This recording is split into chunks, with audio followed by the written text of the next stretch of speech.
कभी कभी इंसान पद से नहीं अपने दर्द से इस्तीफा देता है।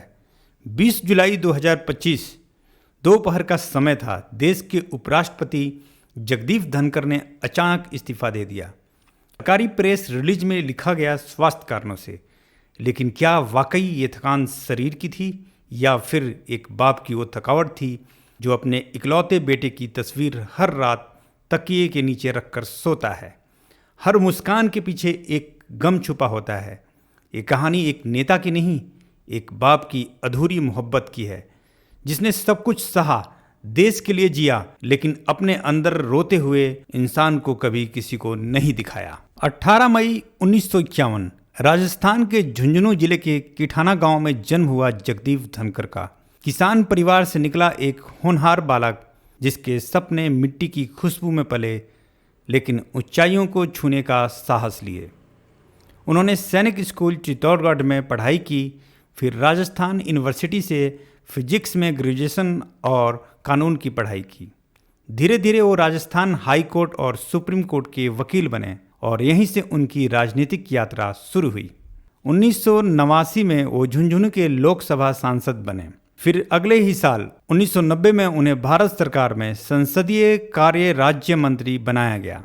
ये उनके राजनीतिक करियर का स्वर्णिम आरंभ था। लेकिन उसी दशक में एक ऐसी घटना घटी जिसने उनकी निजी दुनिया को चकनाचूर कर दिया। साल 1994 उनके जीवन का सबसे दर्दनाक साल। उनका इकलौता बेटा दीपक सिर्फ 14 साल की उम्र में ब्रेन हेमरेज का शिकार हुआ। दिल्ली के अस्पतालों में दौड़ भाग, हजारों दुआएं, लेकिन कुछ काम नहीं आया। दुनिया छोड़ गया दीपक। एक पिता के लिए एक महज दुख नहीं था, बल्कि एक अंत था उस सपने का जो उसने अपने बेटे के साथ देखा था।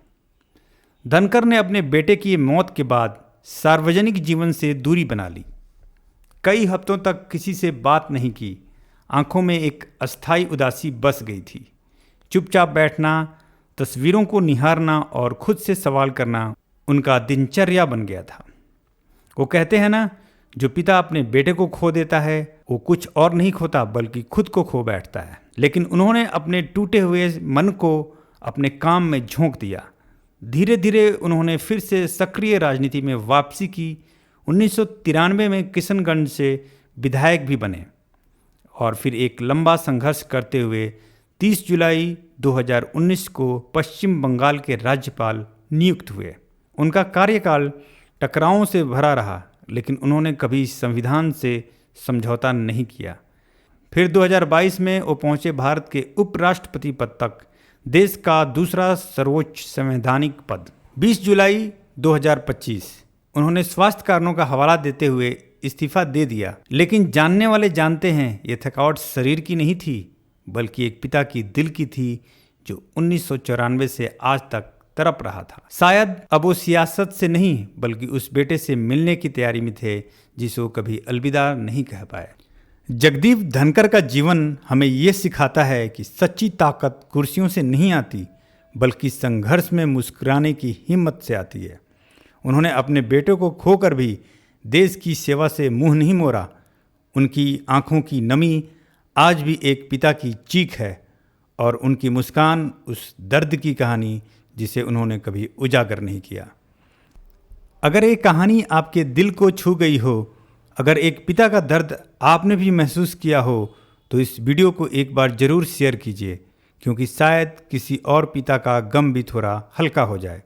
हमारा यही मकसद है, सच्ची कहानियाँ, सच्ची भावनाएं और एक सच्चा भारत।